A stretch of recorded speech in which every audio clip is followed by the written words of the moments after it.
guys, this is Ish from Ish's Tactical Solutions. And what we're going to do today is we're going to show you what the 357 SIG, this is a Glock 31C, can actually do to a bowling ball. See right there, that's a 357 SIG. What a 357 SIG is, it's a 9mm bullet in a 40 casing. All right, it's moving about 1,500 feet per second. These right here are full metal jackets. And like I said, we're just going to give you an idea of what kind of damage it can do.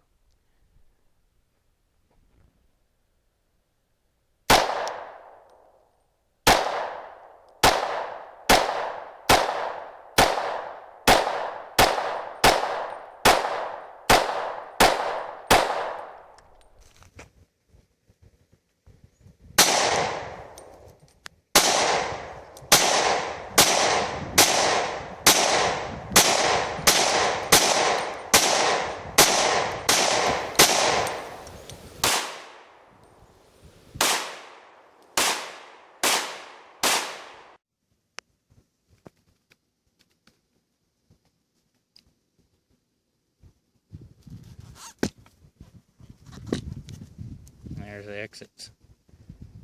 All right, guys. And, as you can see, it penetrated the bowling ball each time. All right. This thing's got a lot of penetration to it. God, family, country in that order. Like, subscribe. All right, give us a favor.